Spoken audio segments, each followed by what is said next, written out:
Hey everyone, this is Brittany Drost, and welcome to Brittany Drost Coaching, where I share tidbits of advice with you about how to create a better business and a life that truly represents the legacy that you're looking to create for yourself. So, today I want to chat with you about what leadership really looks like. And part of me is exemplifying that through showing you what business really looks like for me when it's not super polished.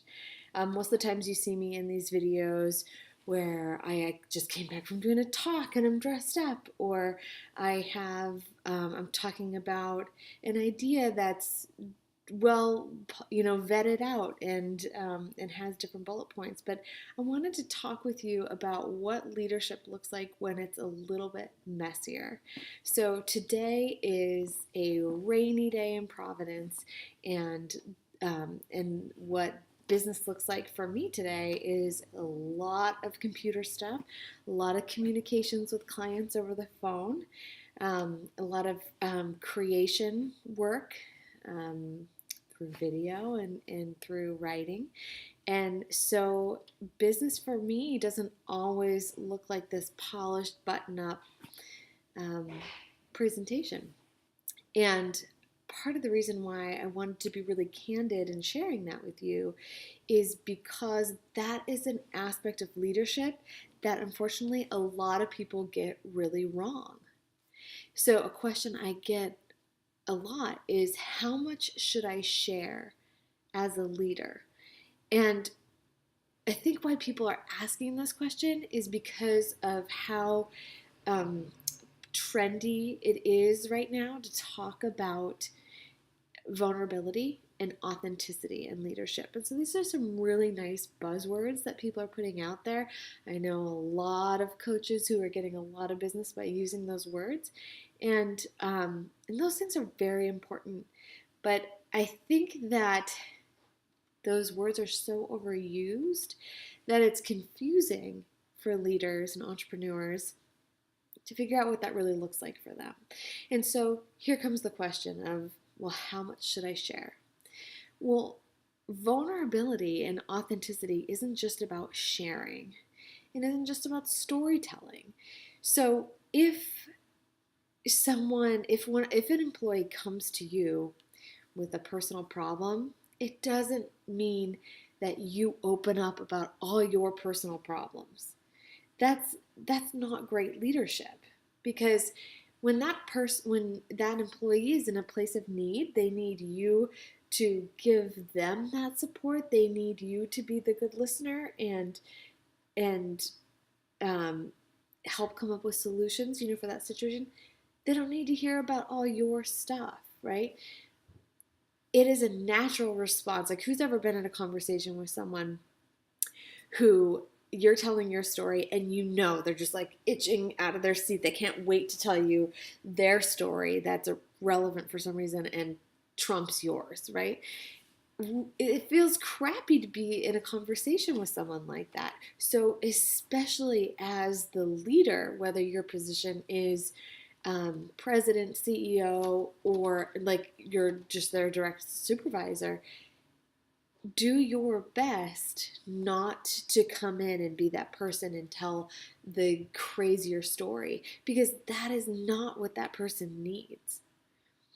They need you to really hear them and listen for what they're asking for or help create a solution, right? So sometimes the best leadership is in empathetic listening and really being able to slow down, hear someone fully, create the space for them to open up to you, and be really present in that. So how do we stop ourselves from doing that? Why would anyone stop themselves? First of all, that's a better question. We're unconscious of it.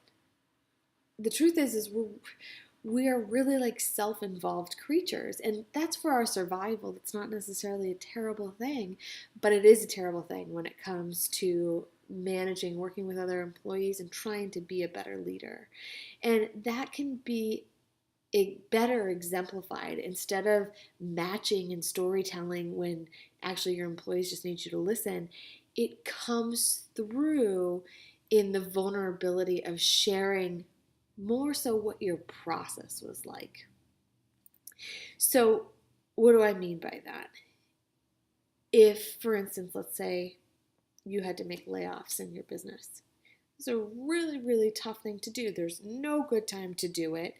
And there's no way to escape the uncomfortability of it. But if you can share about your process in it, your decision making, um, what the experience was like for you in this, then you can help create more relatability between yourself and the other employees. You can help them also have a more empathetic understanding of your position and what it's like to make decisions from your seat. So that is an example of what true vulnerability looks like. And that is an example of how you can positively impact your team through that kind of sharing. And that's a vulnerable sharing that actually makes sense.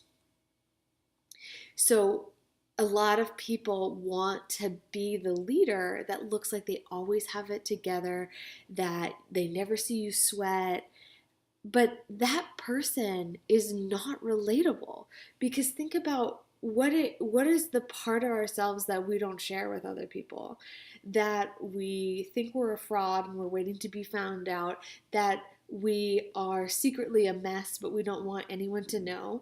Everybody has that experience. So if you show up as polished 100% of the time, people are not going to be able to relate to that. Now, I'm not saying you need to share every single insecurity you have and say, see, I'm a mess too. That is not the goal. But a healthy balance of sharing maybe areas where you doubted yourself or ways in which you seek out support or reassurance. That teaches and really models the ideal kind of culture for your business, where you would want employees to reach out if they had questions instead of make rogue decisions. And that illustrates for them that you don't have to have all the answers and have it all figured out, but that it's a collaborative effort here towards a common goal. Of course, all these exact same things can be used in our personal lives as well, with the relationships that we have with our family and our friends and those we love most. So I hope that this has been helpful. I hope that this has given you even another idea of what my business looks like, and how I also don't have these super polished days all the time, and that sometimes the work is not so pretty, but it's totally part of the process. And I hope that this has provided that value for you. If you have questions about any of this, leave it in the comments section of this video or reach out to me privately. Thanks so much for watching.